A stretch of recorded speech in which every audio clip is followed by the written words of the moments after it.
All right. What's your name and what costume are you in? My name is Vixen, and I'm dressed up as Mello from Death Note. Now, Death Note's been out for a long time. What do you think makes it such a compelling anime 20 years later? I think because it talks a lot about like the justice system and morality as a whole, it kind of makes the viewer think for themselves what their morals are. So I feel like it can connect with a lot of different generations.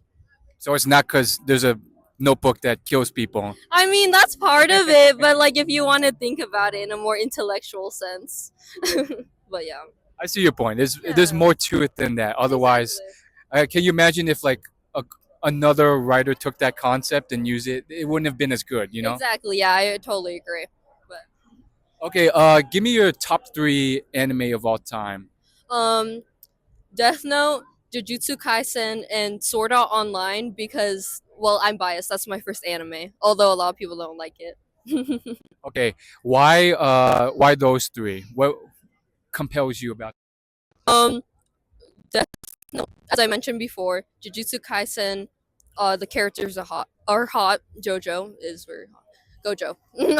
And Sword Art Online was my first anime. I feel like it's a really good one to get into, at least for the first season. So I would recommend that one for your, like a first anime.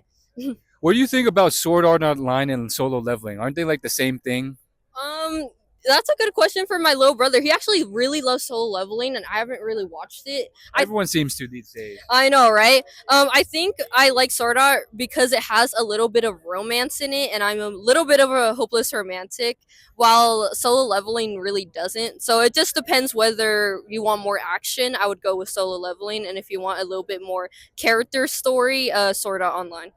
Okay, he's a 10, but he doesn't like anime. Would you date? That's a two. He would have to deal with me watching anime all the time, so not great for me. So it drops him by 8 points. Yep, yep. But you'd still give him a chance. Nah, just yeah, just a little bit. One date maybe. We'll see. What if he's a 5, but then he likes anime? How many points does that jump him up by? um, a seven. Okay, 2 points. Yeah. I would expect it like less, like zero point 0.5 or something. You But know, looks aren't everything to me. It's more like, do we get along and can we watch things together? yeah, that'd be kind of awkward if you're like, I want to watch this, and he's like, No, that's for kids. I want to watch CSI. I'll be like, okay, well that's lame. So I'm gonna watch Death Note, which is the cooler version of that. So That is true. It is kind of like CSI. exactly, yeah. All right. For anyone out there who's never watched anime, what would you say to them to convince them to give it a try? Um, you know, just like get the idea that it's just for kids like out of the way. Like really look at the story. Think of it as if there's real life people in those roles. Like, would you like the story still? Um, and I mean, the animation is cool in general, so support artists. Very well said. Thank you very much. Of course. Do you want us to tag you?